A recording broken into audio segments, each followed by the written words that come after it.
ओम शांति।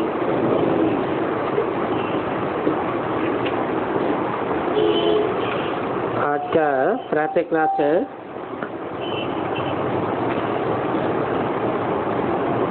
22/8/68। दूसरे पेज के मध्यांत में बात चल रही थी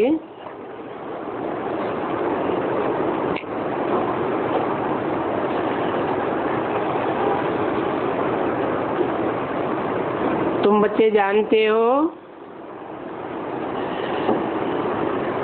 कि हम पतित तो बन ही गए हैं और हैं तो सभी पापात्मा। अभी पुण्यात्मा बनने के लिए पुकारते हो।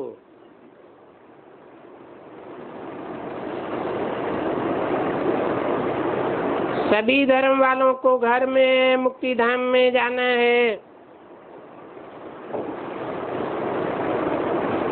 और अभी तुम सारी दुनिया की आत्माओं को समझ गए हो।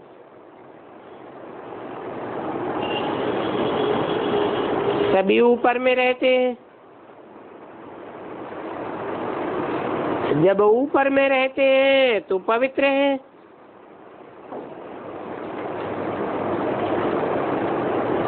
नीचे आते हैं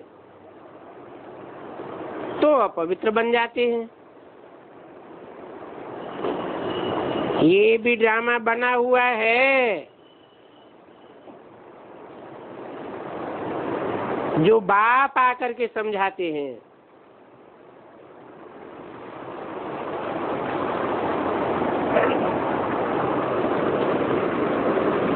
यहाँ जैसी जैसी शूटिंग की है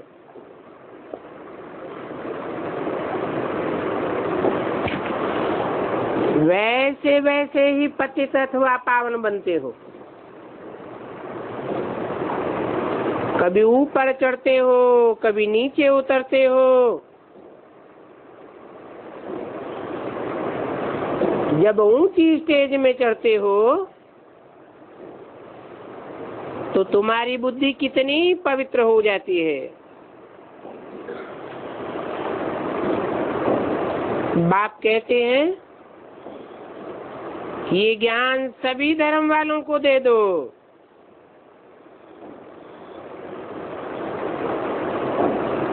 क्योंकि ये सभी धर्म वालों के लिए है।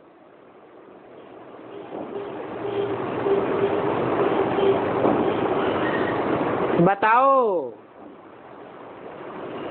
कि परमपिता परमात्मा एक व्यापी है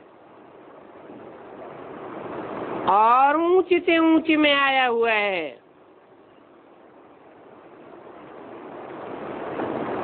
ऊंच से ऊंच बाप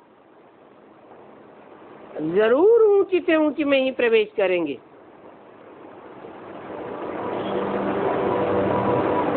कोई कहेंगे ईश्वर तो सर्वव्यापी है, मैं भी ईश्वर हूँ। बोलो ऐसा पाप न करो। बाबा के पास एक जगह से समाचार आया था कि इंदौर में एक आचार्य रजनीश ने प्रवचन में कहा कि मैं आप सबको आत्मा में परमात्मा समझ करके नमस्कार करता हूँ।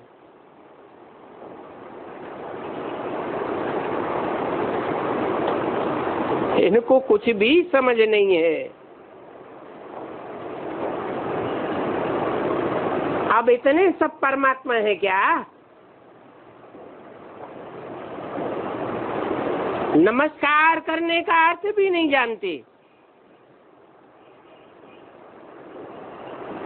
नमन करना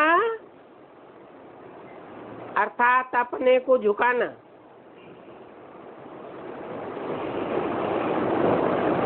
अपनी मन बुद्धि को नीचा समझना और जिसको नमन किया उसकी बुद्धि को ऊंच समझना।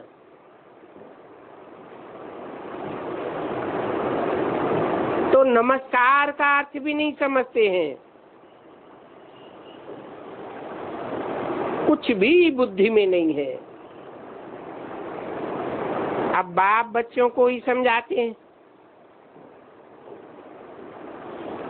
कि तुम्हारी एम ऑब्जेक्ट भी सामने ही है।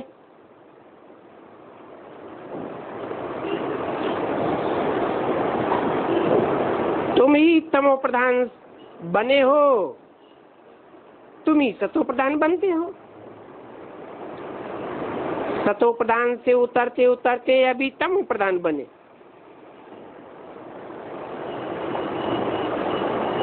जिन्होंने भक्ति जागती नहीं की है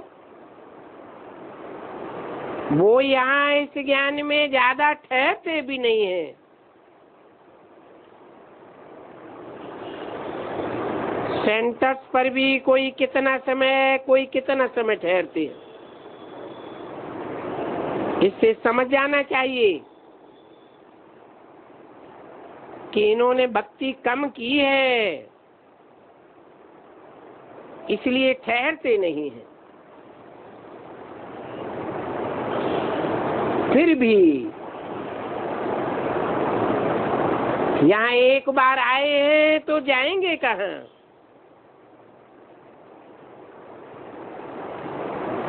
क्योंकि दूसरी दुकान तो कोई है ही नहीं।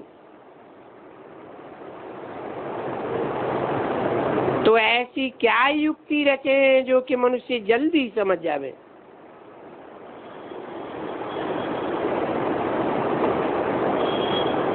अभी तो सब तरफ पैगाम देना है और यही कहना है कि बाप को याद करो।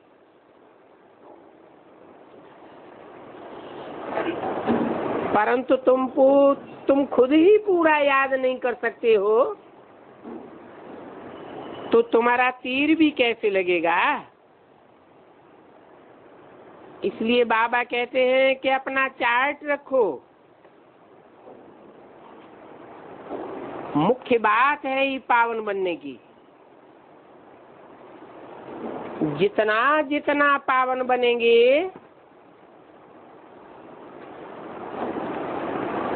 उतने ही तुम्हारे अंदर नॉलेज की धारणा होती जाएगी।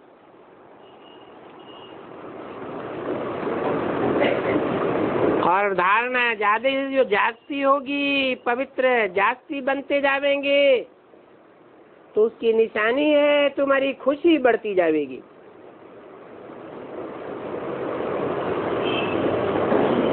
बाईस 68 की वाणी का तीसरा पेज।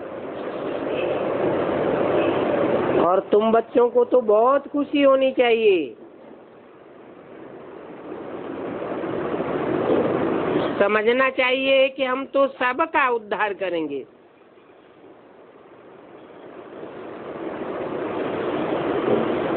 ऐसे नहीं कि सिर्फ क्रिश्चियन धर्म वालों का या मुस्लिम धर्म वालों का या कोई अमुक वर्ग का उद्धार करने के हम निमित्त हैं। नहीं, तुम तो सारी दुनिया का उद्धार करने वाले बनते हो निमित्त। बाप भी तो आकर सबकी सदगति कर रहे हैं ना। तो जैसे बाप ऊंचे से ऊंचे है तुम भी ऊंचे से ऊंचे हो। परंतु बाप को तो खुशी और गम की दरकार ही नहीं है। ये ड्रामा ही ऐसा बना हुआ है। तो तुमको भी ऐसी अवस्था बनानी है जो ना खुशी में रहो ना गम में रहो, एक रस अवस्था हो जानी चाहिए। बाप मिला तो बाकी क्या चाहिए। हाँ, सिर्फ बाप की मत पर चलना है। क्योंकि यह मत ये श्रीमत सिर्फ अभी ही मिलती है।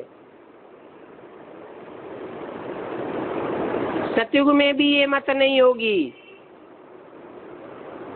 क्योंकि वहां भगवान बाप नहीं होगा, देवताओं की मत होगी।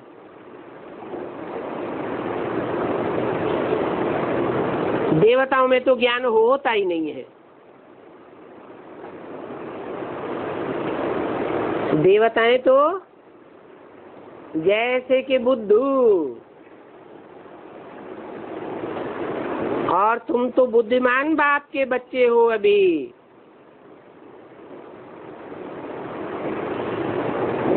यहाँ तुमको बेहद का बाप मिला है।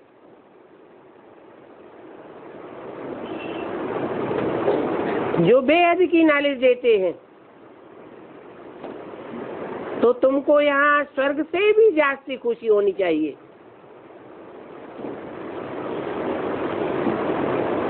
बाप तो कहते हैं कि विलायत में भी जाकर के तुमको समझाना चाहिए।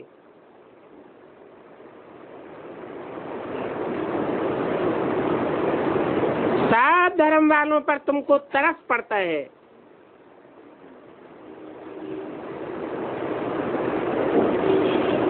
क्योंकि सब कहते हैं,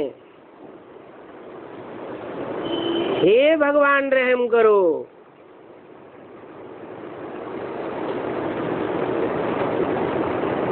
एक टाइम ऐसा आता है कि नास्तिक से नास्तिक आत्मा भी ये कहेगी, भगवान रहम करो, ब्लिस करो, हमको दुख से लिबरेट करो।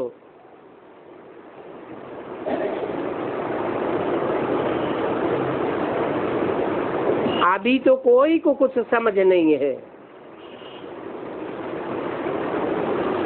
बाप अनेक प्रकार की युक्तियां बताते हैं। सबको ये बताना है कि तुम रावण की जेल में पड़े हुए हो,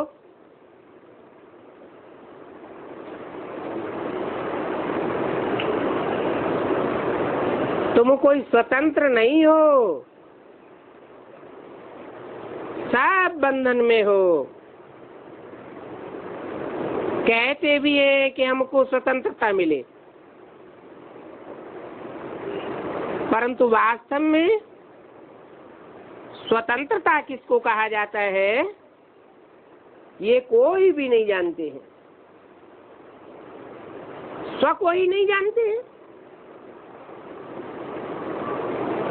जब अपनी आत्मा को ही नहीं जानते हैं, तो आत्मा का तंत्र क्या होता है, परमात्मा तंत्र क्या होता है, ये तो जानेंगे ही कैसे।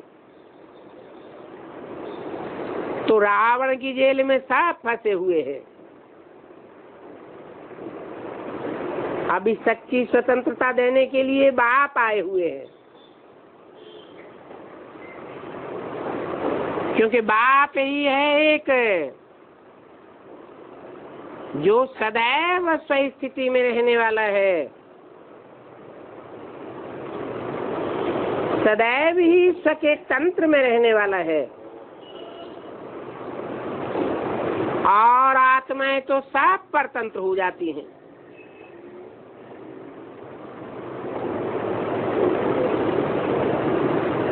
रावण की जेल में परतंत्र होकर के पाप ही पाप करती रहती है।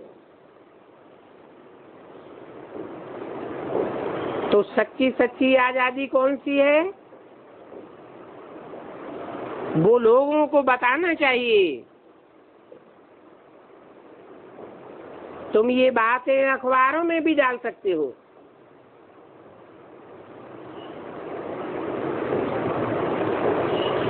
यहाँ रावण के राज्य में आजादी थोड़े ही है, बहुत शार्ट में लिखना चाहिए। बोलो, तुम कहते हो कि गांधी जी ने हमको स्वतंत्रता दिलाई, परंतु स्वतंत्रता है कहाँ? यहाँ तो सब बंधन में बंधे हुए हैं, सब रावण की जेल में है। आगे चल करके तुम्हारा विलायत में भी आवाज जावेगा।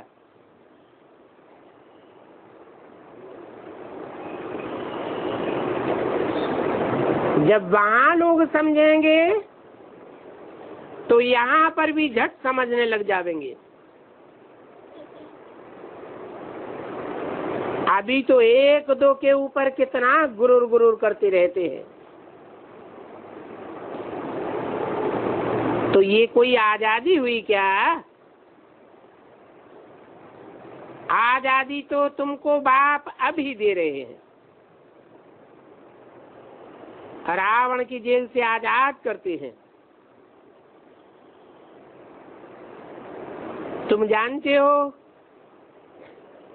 कि वहां तो हम बहुत आजाद, बहुत धनवान होते हैं।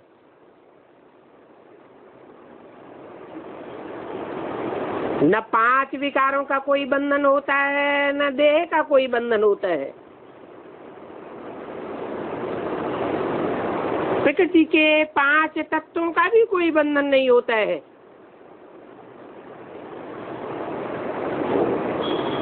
हर आत्मा सात्विक प्रकृति के 5 तत्वों से अपने शरीर का निर्वहन करती है। प्रकृति जैसे कि दासी बन जाती है।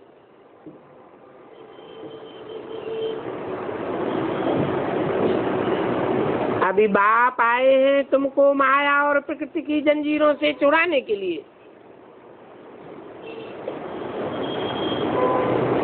वहां नई दुनिया में तो तुम्हारे ऊपर कोई की नजर नहीं पड़ती थी। पीछे जब द्वापर शुरू हुआ, द्वैतवादी युग शुरू हुआ, तो सभी की नजर तुम्हारे ऊपर पड़ने लगी।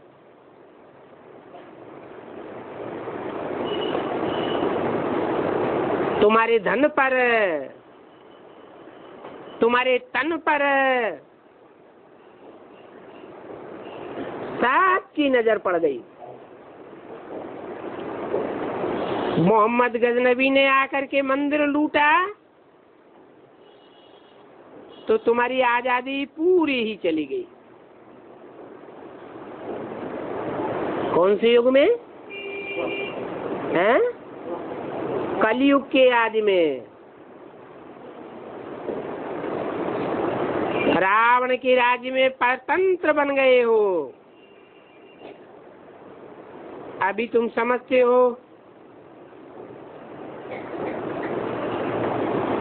कि हम तो पुरुषोत्तम संगम युग पर हैं।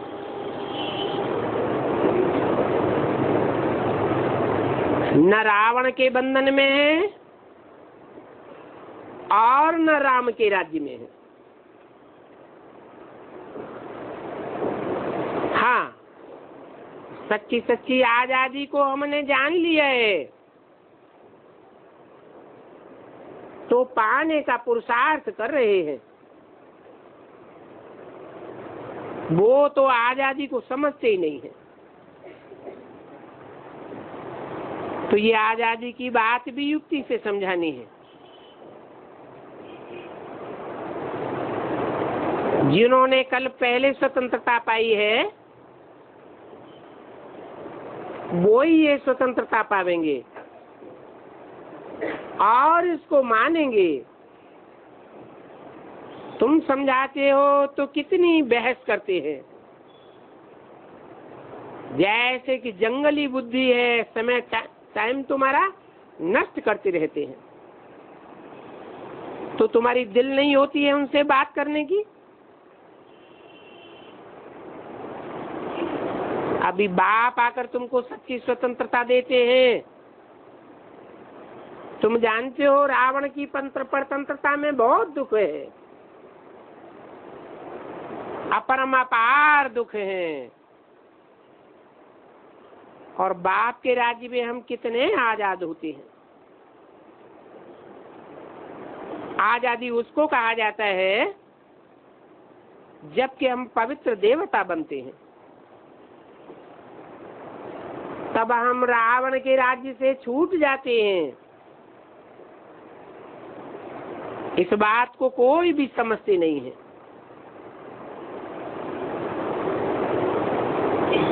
रावण ही पार्ट बजाने वाली आत्माएं भी हमारे अंडर में कार्य करती है। तो सच्ची सच्ची आजादी तो तुमको मिलती है, जो बाप ही आकर के देते हैं। अभी तो इस पुराने राज्य में गुलामी है, सभी दुखी है। बाप आकर के स्वतंत्र बनाते हैं, स्वाधीन बनाते हैं। स्वाधीन राजा को कहा जाता है, और ये राजाई का योग बाप ही आकर के सिखाते हैं। बाकी तो सब मनुष्य आत्माएं परतंत्र बनाने वाली हैं। इसलिए आज इस दुनिया में सब दुखी है। तुम तो जानते हो स्वतंत्रता मिलने का ये पुरुषोत्तम संगम युग है।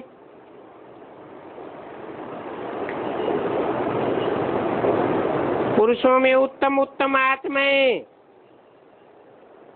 परमपिता परमात्मा की सहयोगी बनती हैं।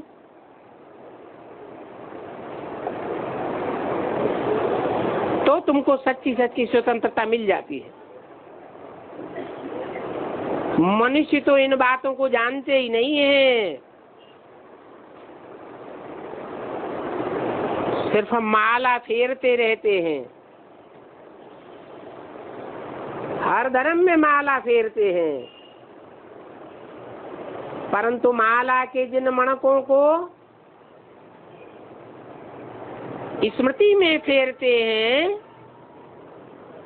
बुद्ध रूपी हाथ से घुमाते हैं, वो कौन आत्माएं हैं, क्या करती हैं, कैसे बाप की सहयोगी बनती है, कब बनती है, कोई नहीं जानते हैं। वो तो समझते हैं कि फॉरेन वालों की गवर्नमेंट गई तो हम स्वतंत्र बन गए, हमें आजादी मिल गई। सब बाप कहते हैं जब तक पावन नहीं बने हैं तब तक कोई को भी आजाद नहीं कहेंगे। सब परतंत्र हैं।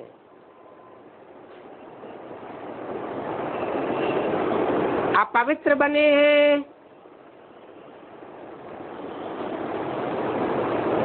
पवित्र बनने का पुरुषार्थ भी नहीं करते हैं, तो फिर जम घंटों की सजाएं खानी पड़ेंगी और पद भी भ्रष्ट हो जाएगा। कितने होते हैं जमघंट? इनको घंट क्यों कहा है?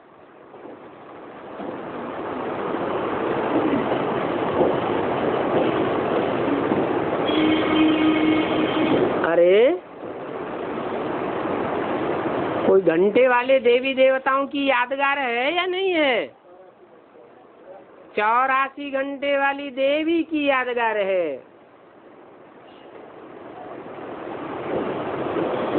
बारह के 7 विधर्मी ग्रुप हैं जो मिलकर के 84 जमघंट बनते हैं।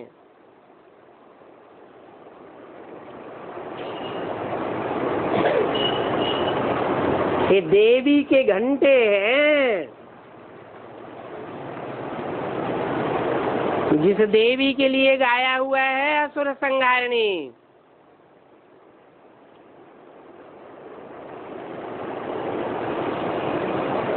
ये सजाएं देने के निमित्त बनते हैं।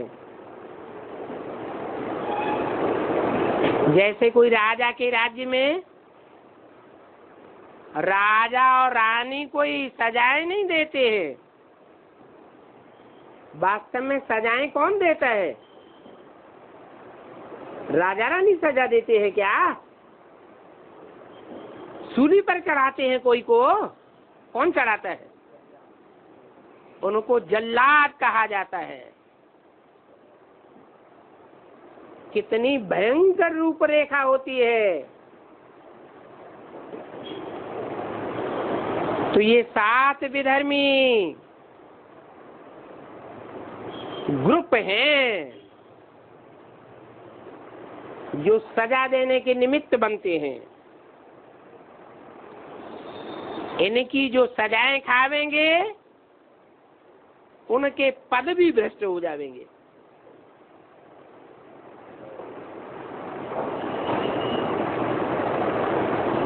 जो ग्रुप का जो जमघंट जिनको जितनी सजाएं देने के निमित्त बनेगा वो उसी ग्रुप में जाकर के कन्वर्ट होगा। और परधर्मो भयावह, दूसरे के धर्म में जाकर के भयभीत करने वाली यातनाओं को भोगेगा।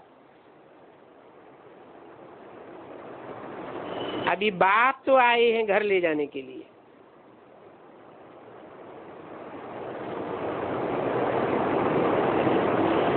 बाप तो प्यार का सागर है। बाप कोई को सजा नहीं देता है। वहां बाप के घर में तो सब आजाद होते हैं। कोई भी किसी के बंधन में नहीं रहता। तो तुम सभी धर्म वालों को समझा सकते हो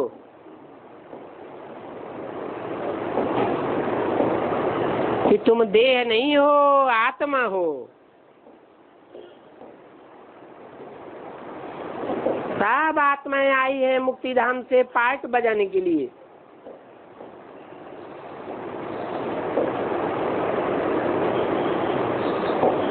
मुक्तिधाम से फिर नंबरवार जन्म लेकर के सुखधाम से दुखधाम में आवेंगी।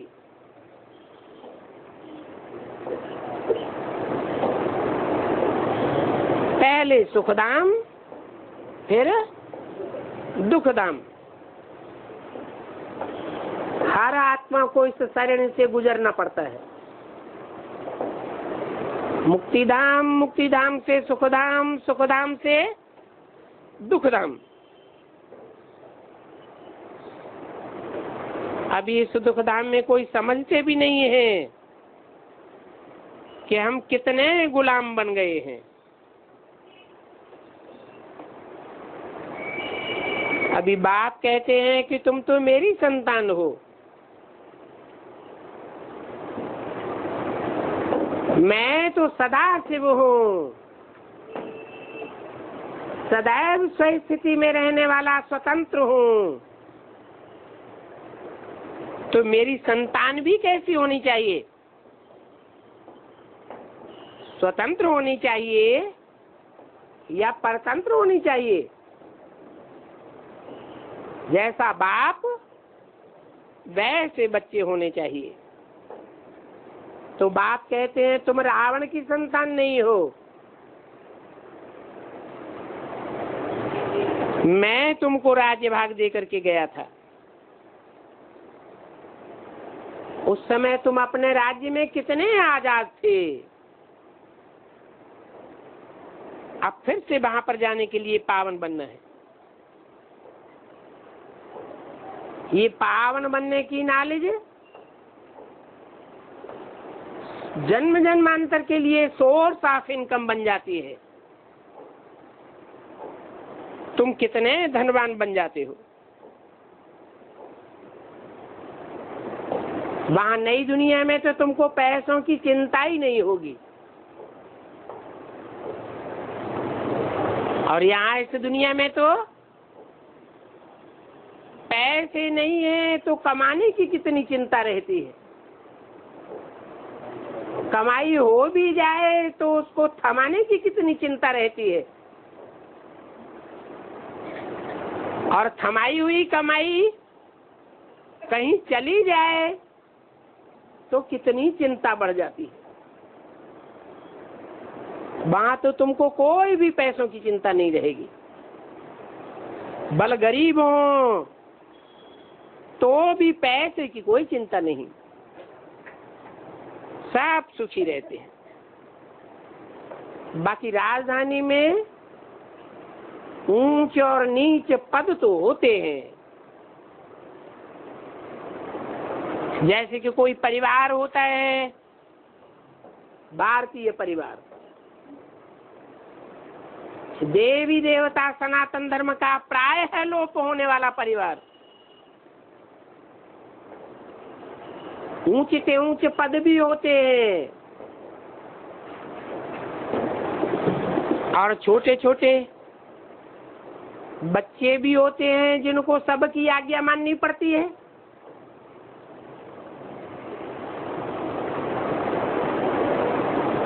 तो क्या वो दुखी होते हैं? जो परिवार में छोटे बच्चे होते हैं जिनको सबकी आज्ञा माननी पड़ती है, वो दुखी होते हैं क्या? हैं? कि हमारा इतना नीच पद है? नहीं। ऐसे ही भगवान बाप आकर जिस देवी देवता सनातन धर्म की दुनिया स्थापन करते हैं, वहां ऊंच और नीच पद तो होते हैं परंतु कोई दुखी नहीं होता है। सूर्यवंशी राजधानी, चंद्रवंशी राजधानी, उसमें जाने वाले बहुत थोड़े बनेंगे। जो जितना मेहनत करेगा उतना पद पावेगा। तो तुम बच्चे तो सभी धर्म वालों की सर्विस करने वाले हो, तो विलायत वालों को भी समझाना है कि तुम सब भाई भाई हो। साथ शांति धाम में रहते थे, अभी रावण राज्य में हो। अभी फिर से राम राज्य में जाने का हम तुमको रास्ता बताते हैं।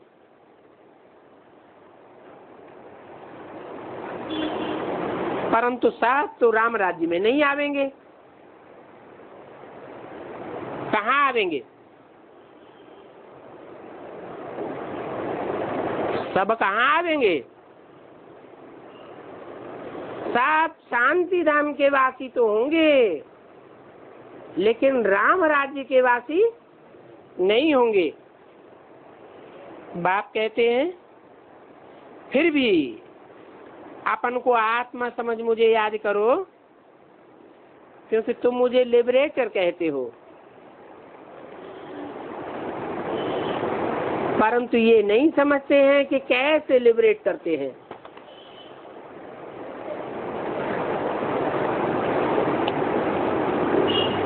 जैसे बच्चे कहीं बाप के साथ बाहर जाते हैं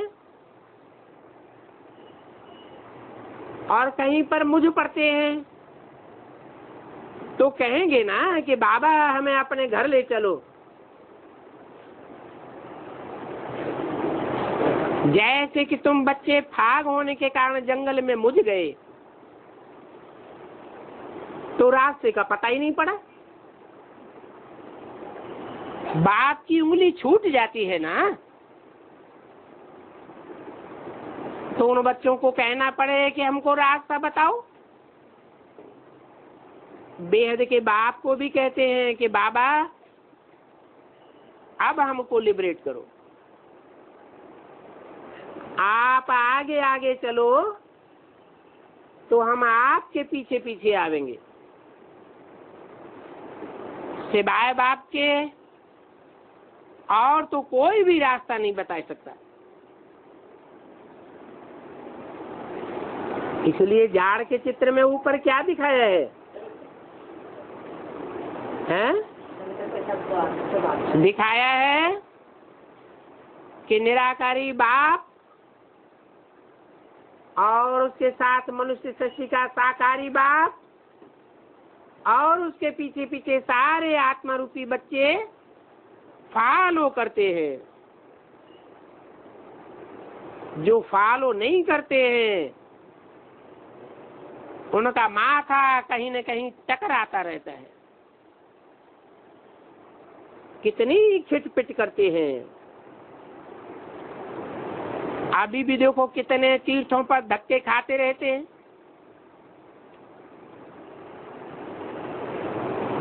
कहाँ धक्के खाते हैं? नाम क्या दिया? तीर्थ। तीर माने किनारा, था माने स्थान।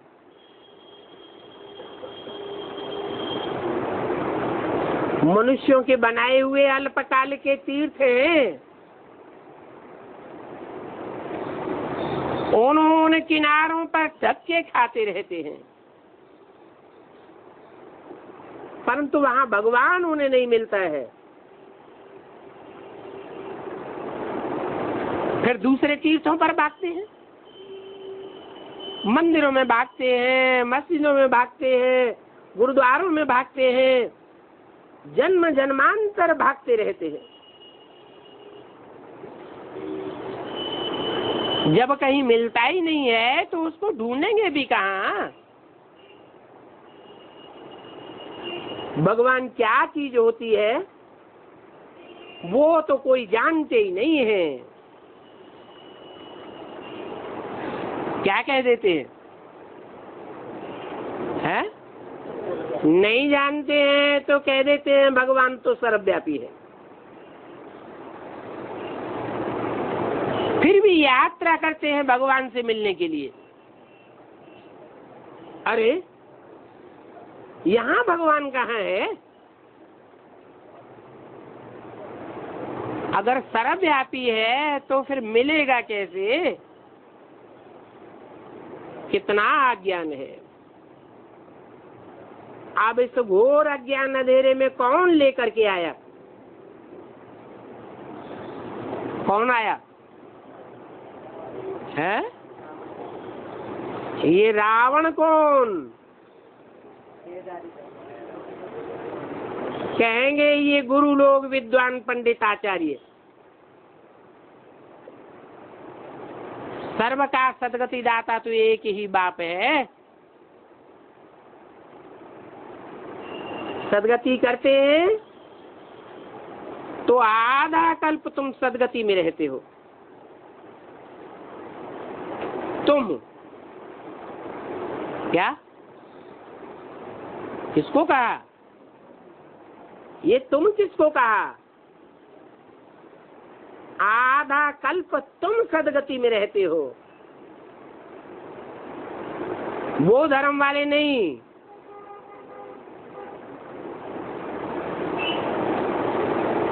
यह नहीं रहते हैं। कौन रहते हैं? हैं? नहीं, जो सूर्यवंशी बच्चे हैं वो आधा कल्प सदगति में रहते हैं। जो पक्के पक्के सूर्यवंशी नहीं है,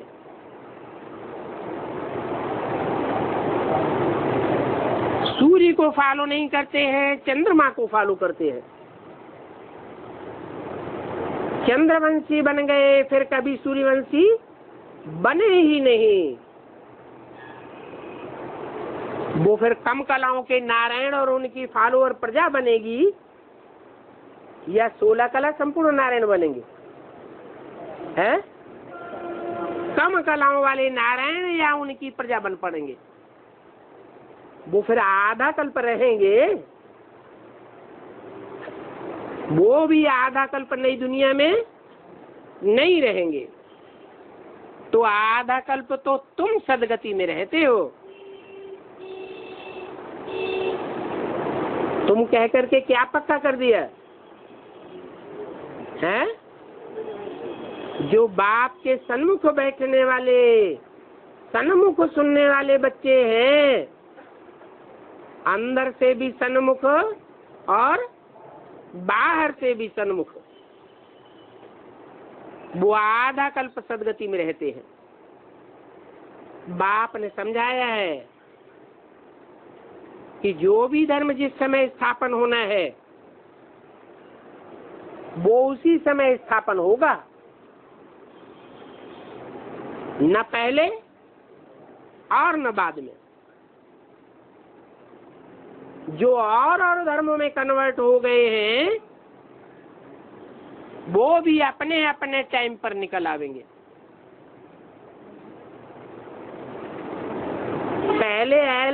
पहले उन धर्मों के सरपरस्त निकलेंगे या फॉलोअर निकलेंगे? हैं? जो सरपरस्त बड़े बड़े हैं वो पहले निकलेंगे। तुम जानते हो कि देवी देवता धर्म में तो अथाह सुख है। मनुष्यों को समझाने में कितनी मेहनत करनी पड़ती है कि अथाह सुख सृष्टि के आदि काल में थे। कितनी मुश्किल से ये बातें समझते हैं। ये तुम्हारा दैवी झाड़ बड़ा जरूर होना है। अभी तो छोटा झाड़ है तो थोड़े पत्ते हैं या ज्यादा हैं? क्यों है थोड़े? क्योंकि छोटे झाड़ को तूफान जास्ती लगते हैं। तूफान जास्ती लगने के कारण झाड़ का पनपना मुश्किल हो जाता है। कितने बच्चे हैं जो चलते चलते गिर पड़ते हैं, फिर भी बाप तो आथत देते हैं। जो एक बार ब्राह्मण बन गया वो अंत में आवेगा, जरूर आवेगा। ब्राह्मण पने का पुरुषार्थ व्यर्थ नहीं जा सकता। एक बार भी अगर ज्ञान सुना तो उनको फल जरूर मिलना है, परंतु पद कम हो जाएगा। क्या है? क्या नियम बताया है? नियम क्या बताया उच्च पद और नीच पद का? है? ज्ञान तो सुने, लेकिन ज्ञान सुनने के बाद फिर जिनका गिरना न हो। अगर गिर पड़ते हैं, छोड़कर चले जाते हैं, तो प्रजापद में चले जाएंगे।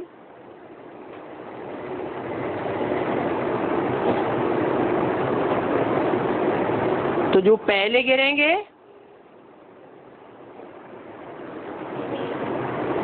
जो पहले पहले छोड़ेंगे,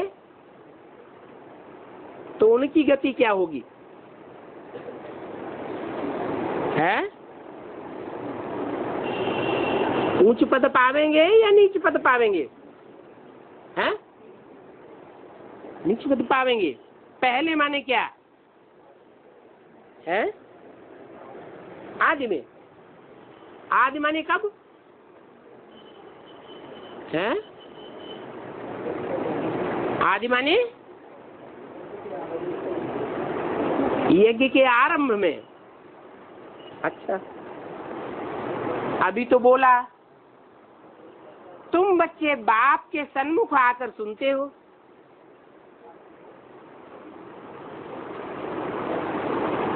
तो तुम पूरे 84 जन्म ज्यादा से ज्यादा सुख भोगते हो, और धर्म वाले आधा सुख आधा दुख भोगते हैं। तो आदि में बाप था क्या है? जब बाप की पहचान ही नहीं मिली तो छोड़ने और ग्रहण करने इससे पद क्यों कम हो जाएगा? पद देने वाला बाप है या कोई दूसरा है? बाप ही पद देने वाला है। अभी तुम बच्चों को श्रीमत पर चलना है। क्या मतलब? वाणी तो 68 की है, हैं? उस समय श्रीमत का पता है क्या? है? 68 में पता था? नहीं था। क्यों? ब्राह्मणों की दुनिया में सन 68 में दादा लेखराज उर्फ ब्रह्मा बाबा ऊंचे से ऊंचे नहीं थे क्या? अरे ऊंचे से ऊंचे नहीं थे, हैं? 68 की बात कर रहे हैं, उसके बाद की बात नहीं है। हाँ, माँ का पाठ था, लेकिन माँ ऊंची से ऊंची थी ना। लेकिन किसके सामने? बच्चों के सामने। बच्चों को तो वर्षा नहीं मिलता। बच्चों को वर्षा कब मिलता है? जब बच्चे बड़े हो जावे, समझदार हो जावे, पढ़ाई में फाइनल एग्जाम में पास हो जावे, तब ही तो वर्षा मिलता है। तो बताया अभी तुम बच्चों को श्रीमत पर चलना है। चल नहीं रहे हो। क्या बोला? चलना है। माने कब चलना है? हैं? आगे आने वाले भविष्य में जब तुम बाप को पहचानेंगे कि ऊंचे से ऊंचे बाप का पार्ट कौन है, कहाँ है, तब की बात बताई कि तुम बच्चों को श्रीमत पर चलना है। और ऐसे बच्चों से तुम क्यों कहा? फिर वो बच्चे सामने थे क्या बाप के? उन बच्चों को सुप्रीम सोल बाप इमर्ज करके कहते थे कि तुमको आगे आने वाले भविष्य में श्रीमत पर चलना है। बाकी आशीर्वाद की बात नहीं है।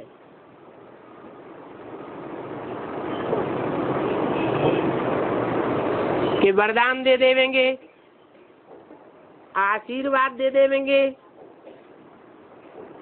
गुल्जार तन में आते हैं तो वरदान मिलते हैं ना। वरदान मेहनत से मिलता है या स्वतः ही मिल जाता है? मेहनत से मिलता है। वरदान तो स्वतः ही मिल जाता है।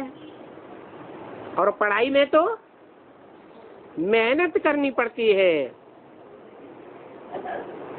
तो बच्चों को रास्ता तो बता दिया है। बाप को याद करते रहो। आत्मा समझती भी है कि हमें बाप को याद करना है, और बाप ही पावन बनाने वाला है, और कोई मनुष्य मात्र पावन बनाने वाला नहीं है। ऐसे क्यों बोला है?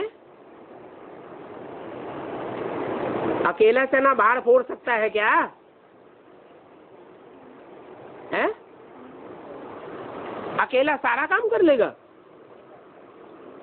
500 करोड़ को पावन बना लेगा क्या? है? नहीं।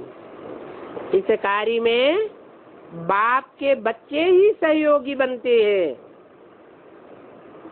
जो बाप के बच्चे नहीं होते हैं और धर्म पिताओं के प्रभाव में आ जाते हैं, वो बाप की ग्लानि करते हैं। खास इस बात में कि बाप, जिसको ये बाप पतित पावन कहते हैं, वो वास्तव में बाप नहीं है। इसी बात में ग्लानि करते हैं। और तुम बच्चे कैसे सहयोगी बनते हो? तुम बाप की महिमा करते हो, और महिमा करने से तुम बाप के सहयोगी बन जाते हो। भगवान बात है ना, क्या है कि माम एकम याद करो, मैं एक ही हूं जो पतितों को पावन बनाने वाला हूं। कोई दूसरा इस संसार में नहीं है पर्सनालिटी जो पतितों को पावन बनावे। इस बात की गहराई को तुम बच्चे समझते हो।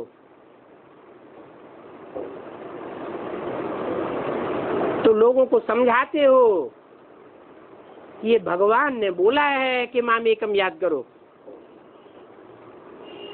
इसमें गच्छा मारने की बात नहीं है। ये साधु संत आदि तो सभी झूठ बोलते रहते हैं। अपन को कहते हैं शिवो हम ब्रह्मास्मि, अर्थात मेरे में भगवान आता है। ये अपन को श्री श्री 108 कहलाए भी नहीं सकते हैं, बनना तो दूर की बात।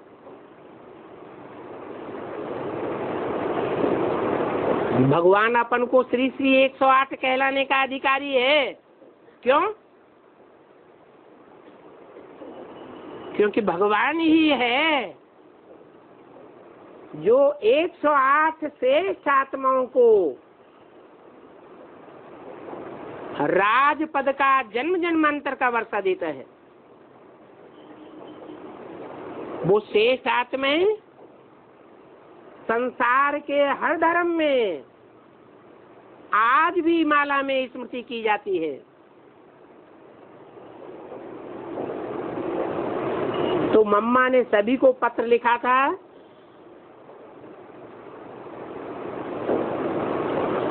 कि तुम जो अपन को टाइटल देते हो श्री श्री 1008, श्री सच्चिदानंद स्वामी वगैरह वगैरह,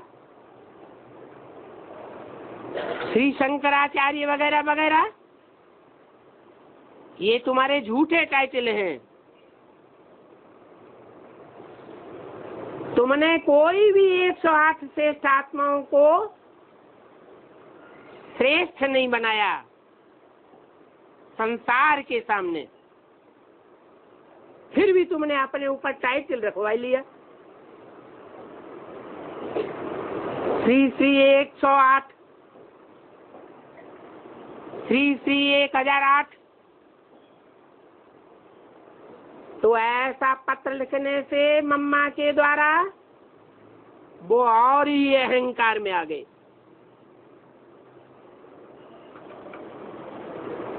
बोले हमसे आकर के शास्त्रार्थ करो, वाद विवाद करो। हम साबित करेंगे कि हम इस दुनिया में बहुत बड़े विद्वान पंडित आचार्य हैं।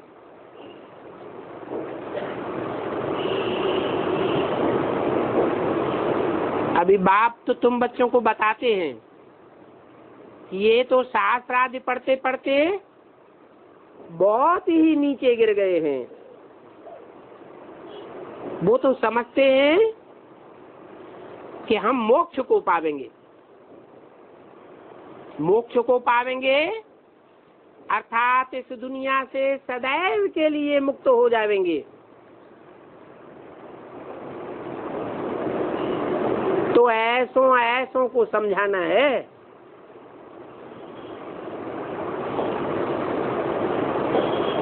जो दुनिया में बहुत बड़े बड़े माने जाते हैं, परंतु ये समझाने देने में जाति तिक तिक नहीं करना है, क्योंकि मनुष्य तो अक्सर करके पत्थर बुद्धि है।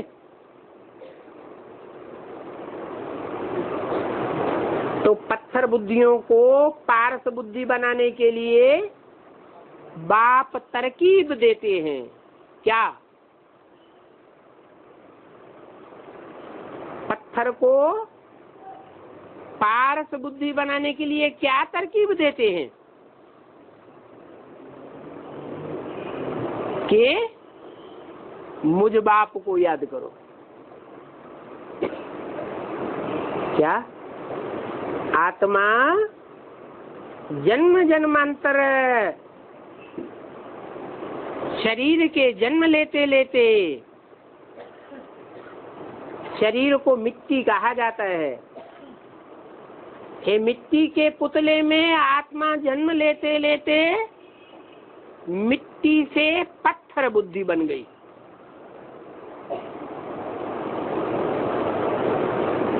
अपन को आत्मा क्या समझने लग पड़ी? देह अर्थात मिट्टी, और मिट्टी से भी बढ़कर के पत्थर बन गई। अभी बाप कहते हैं कि मुझे याद करो, जो कभी भी देह के संग के रंग में आकर मिट्टी अथवा पत्थर बुद्धि नहीं बनता है। जैसे को याद करेंगे वैसे ही बन जाएंगे।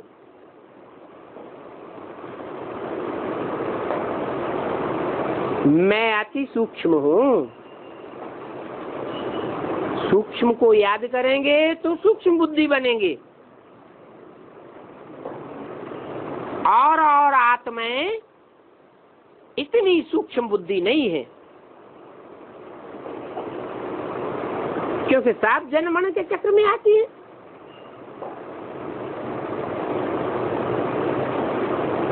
तो मैं ही पतित पावन हूँ,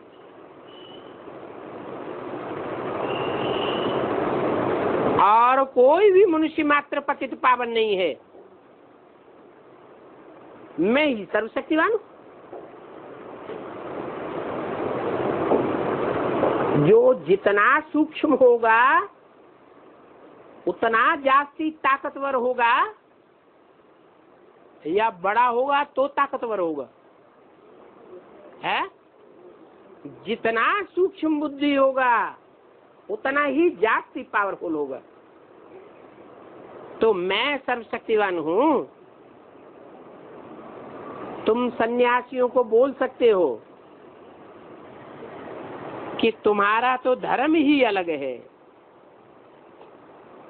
क्या अलग है? क्या धर्म अलग है? हैं? सन्यास धर्म है। सम माने संपूर्ण, न्यास माने त्याग करने वाला। क्या?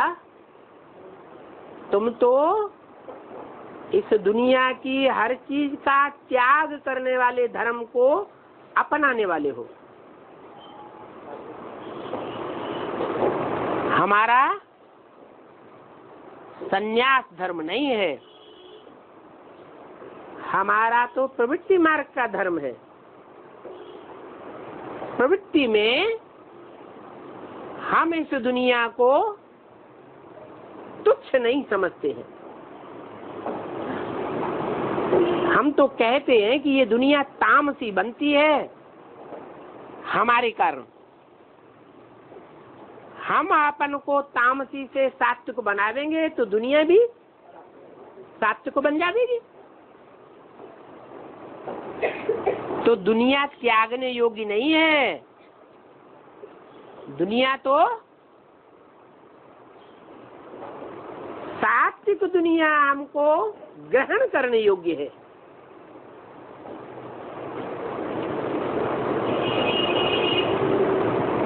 उनको बताओ, तुम तो शंकराचार्य के फॉलोअर हो। शंकराचार्य तो बाद में आता है। शुरू शुरू में तो जरूर एक ही आदि सनातन देवी देवता धर्म होगा। इसलिए शंकराचार्य के फॉलोअर सभी सन्यासी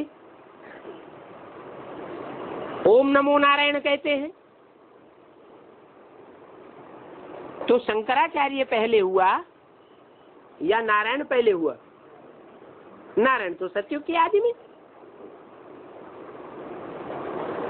शंकराचार्य तो कलयुग के आदि में। कलयुग तो कलाहीन युग होता है और सतयुग तो 16 कला संपूर्ण युग होता है। तो बताओ, जब आदि सनातन देवी देवता धर्म था तो नारायण का राज्य था।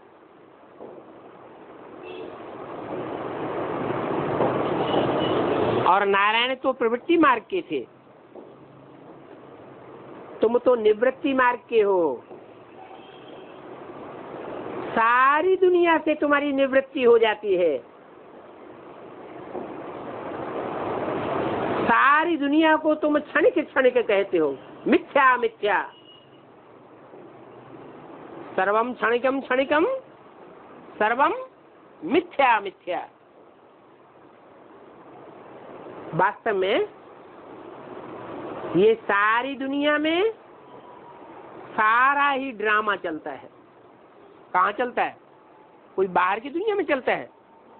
इसी दुनिया, इसी रंगमंच पर सारा ड्रामा बना हुआ है। ये ड्रामा कल्याणकारी है या मिथ्या है?